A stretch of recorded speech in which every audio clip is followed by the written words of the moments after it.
Hi everyone. Today we are going to discuss about MANET and routing protocols. MANET means Mobile Hadoop Network, wherein Hadoop means temporary. This MANET is purely a wireless network and there is no fixed infrastructure, wherein networks like towers, they have a fixed infrastructure and communication range, but this MANET has no fixed infrastructure and does not have any limit of communication.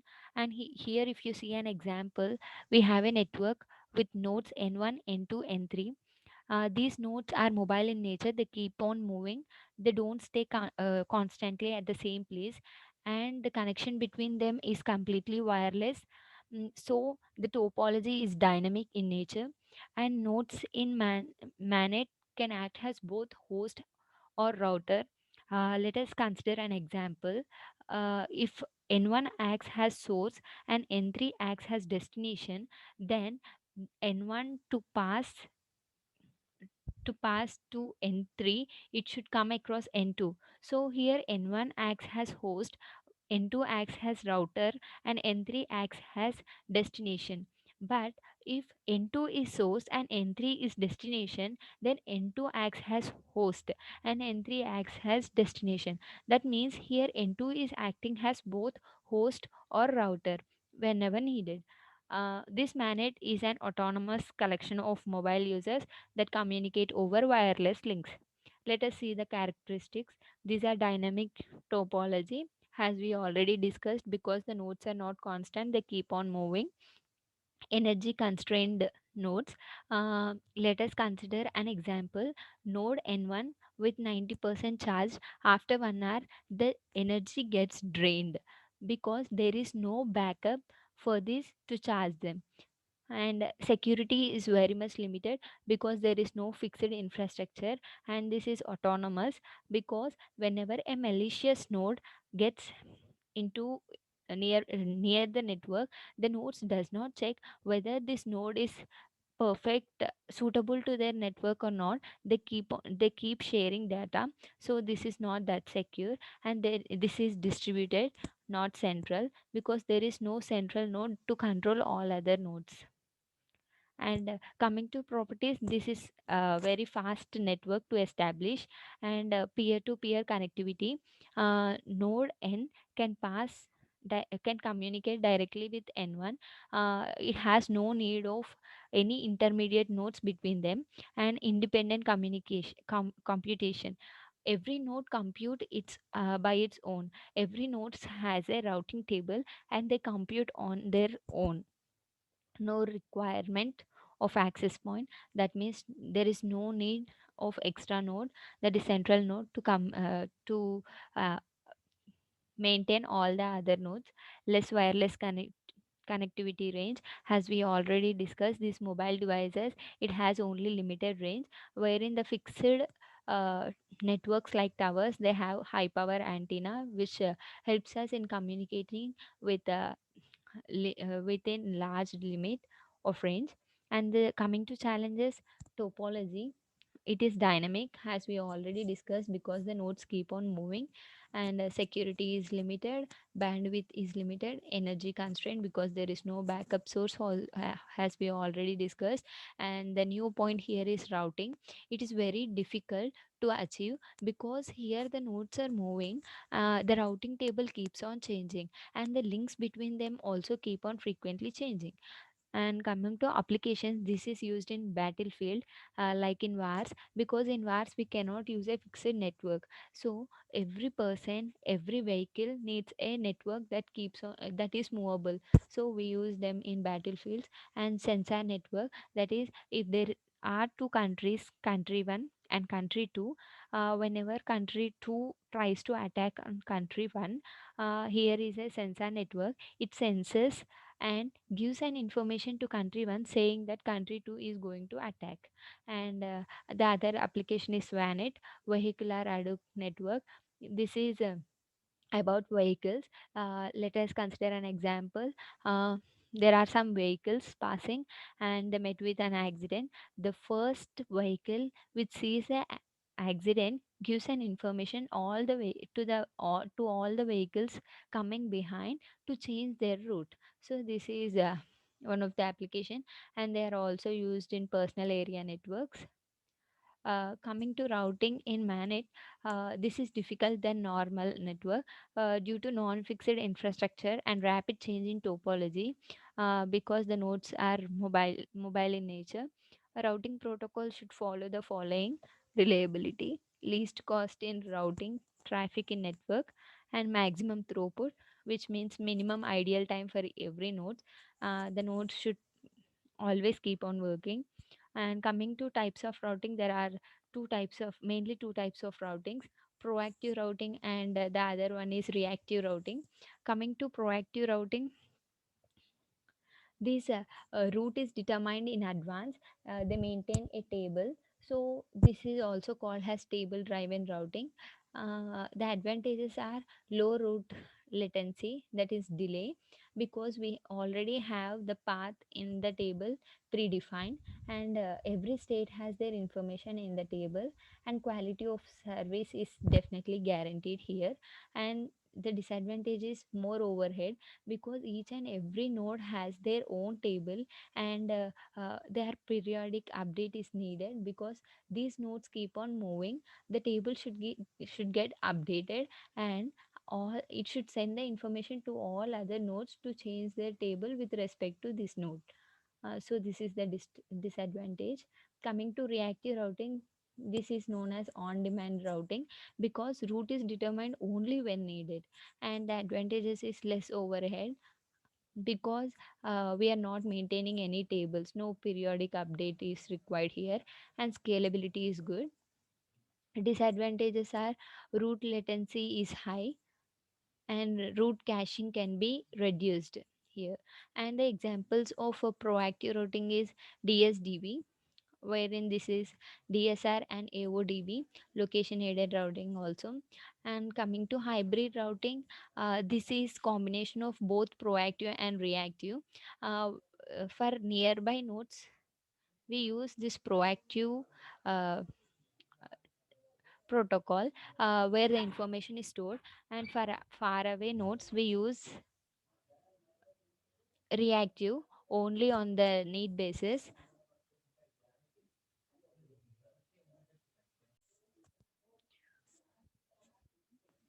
Uh, Discussing the protocols about proactive routing protocols, DSDV is good example. DSDV means destination sequence distance vector routing. In this, each node keeps record of route information in the form of routing table. Table consists of destination ID and next node, distance, that is number of hoops, and sequence number. Route broadcast message, which consists of destination node, next hoop, and recent sequence number, destination. Let's discuss with an example. Here, let us build a routing table with for N1 in this network. This N1 is the source node, and considering N2 has destination ID, the next node would be N2, that is connected, and the distance would be only one hoop, that is number of hoops would be only one. Let us take for example sequence number has 14, and considering N3 has destination, the next node would be N2, and the number of hoops would be 1 and 2. So the number of hoops, that is distance, would be 2. Let example sequence number be 18.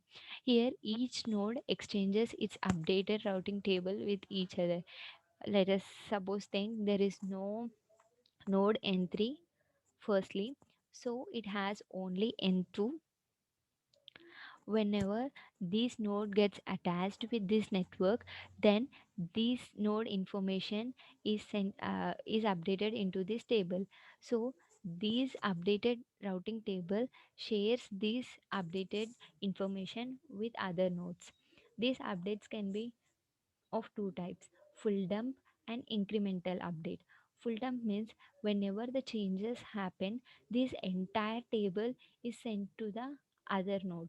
But where in incremental update, here when we added node 3, only the information that is updated into the table, only that information is sent to other nodes. So here only entries that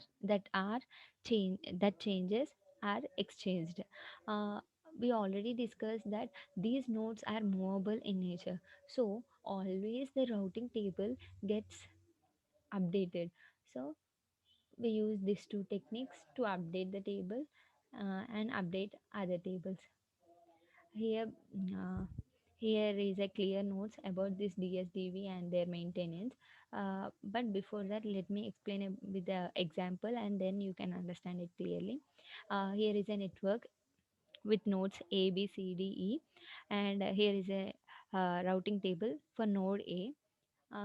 Considering B has destination, the next hoop would be B and distance would be 1. And let for example sequence number be 340. And considering C has destination, the next hoop would be C and distance would be 1. And 163 164 would be a sequence number, for example. And considering D has destination, we have B has the next hoop, and the distance between them is 2. And so the sequence number, for example, let it be 115. And considering E has example, we have C has the intermediate node, so the next hoop would be C. And the distance number of hoops would be 2. And let for example sequence number is 20. So here we have a information about all the other four nodes, and which has shortest path. See here, if we consider node E, here we are having distance number of hoops, that is 3, but here wherein we have only 2. So in this routing table we have only shortest paths that are saved priorly.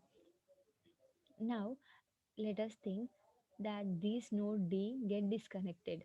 So what happens? All the neighbor nodes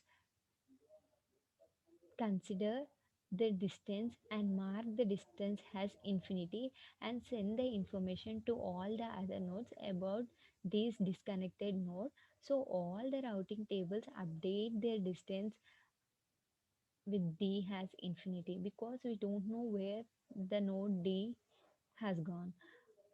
Let us think that D has got connected to node E. Now, the routing table discard the information that is previously stored about D. Here we have the distance has infinity because it got disconnected priorly. So this is completely discarded and a new entry is created for this. Here we have the next hoop has C and the distance for it has 3. And let the sequence number be 124. So here you can understand clearly, each node receives the root info with most recent sequence number from other nodes and updates its table. Most see here, the sequence number is 115, wherein here the sequence number is increased, that is each node receives the root information with most recent sequence number from other nodes and updates its table. Node node looks at its routing table in order to determine shortest path to reach all the destinations. I already told you this table stores the shortest path priorly. So what happens whenever the node to pass the information, it checks its routing table and then reach all the destinations based on the shortest path that is mentioned in the routing table. Each node constructs another routing table based on shortest path info. Each node constructs another routing table based on shortest path info whenever the nodes are updated. New routing table will be broadcast to its neighbors. Whenever there is change in the routing table, then this routing table will be broadcast. That means the information is sent to all the links, all the neighbors, all the paths. So this is called broadcast. Whereas unicast means only in single path. suppose E is a destination, A is source, then ACE is the shortest path. So this only this single path would be unicast, wherein if we consider these all paths like ACE, ABDE, ABDCE, ACDE, these all are broadcast paths. So new routing table will be broadcast to all its neighbors. Neighbor nodes updates its routing table based on the updated table. This is all about DSDV. Let us discuss about next proto- protocol, that is dynamic source routing. This dynamic source routing comes under reactive uh, protocol. This discovers the route between source and destination only when required. So this is known as on demand routing also, as we saw previously. And this operation is based on source routing, that is sender knows the complete path. Intermediates do not maintain routing information to route the packets to the destination, and less network overhead as the number of messages exchanged between the nodes is very low. Here, the phases of DSR protocol, there are two phases, route discovery and route maintenance. Uh, Let us first see what route maintenance is. It sends a route error message uh, whenever the link or the node or any route gets break, then it gives an information to all the neighboring nodes that this node is not good. So this is called route maintenance. It maintains the route. And coming to route discovery, it has two types of packets, route request packet and route reply packet. You can understand them clearly.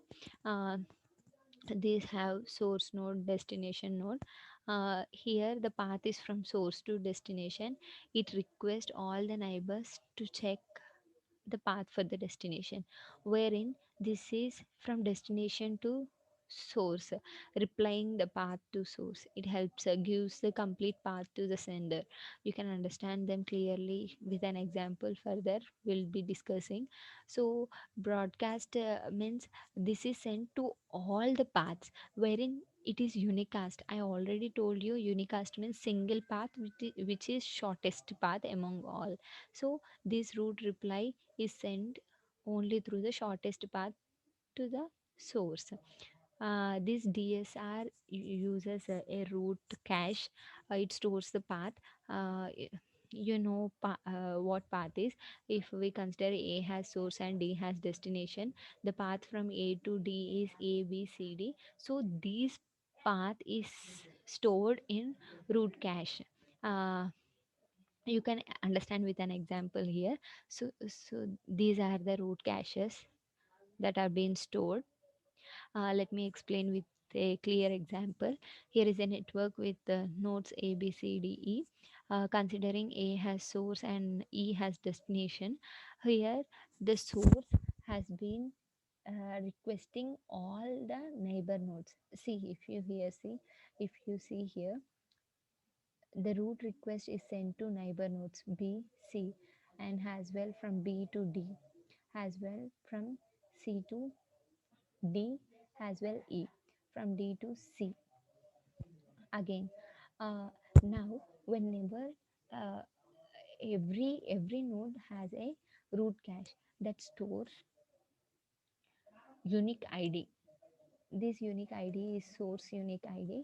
A means source, D means destination, has be uh, abbreviated here.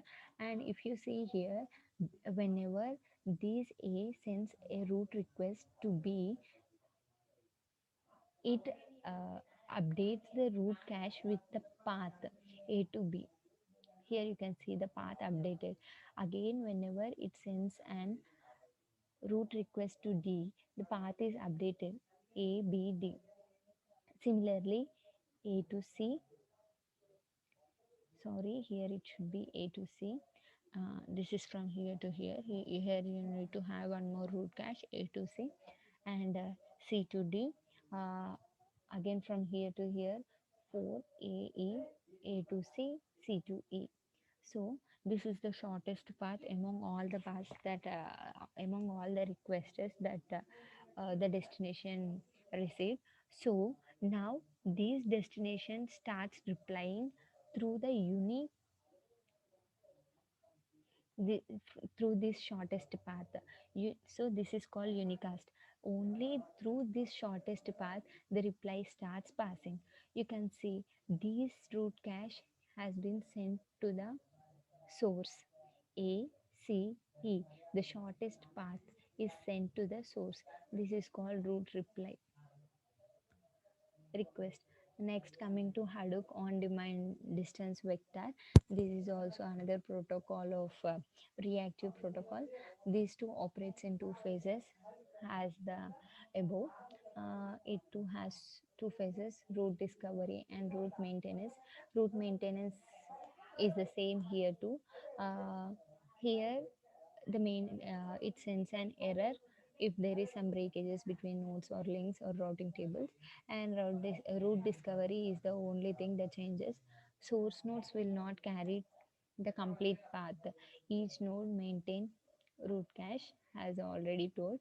It does not carry the complete path like this, and each node only knows its previous and next hoop information only about the adjacent nodes. And here root discovery has source node id, destination node id, recent sequence number, broadcast id, hoop count, and time to leave. But the main thing here is source number id, destination node id, and hoop count. And I'm sorry, let us discuss this with an example. Here, the information is sent to all the adjacent nodes. If you see, the request is sent from here to here, again from C to E and C to D, again from B to E and E to F and E to G, and e- every node checks whether there is a destination to its adjacent. So here from H, again F to H and G to H, and from G to I, and from I to H. So here F can see the adjacent node to be H, destination it matched. So the path is updated in the root cache. Whenever a node sees destination in its adjacent nodes, it stops the path and replies back. So here if you see, the shortest path is these two. So any path can be the shortest path. So let us consider this as a shortest path. Now H starts replying F, and F replies E, and E replies B, and B replies A. There is no separate root cache that is maintained here, so memory usage is considered in this. Coming to hybrid protocols, zone routing protocol is the example. It combines both proactive and reactive approach, as we already discussed.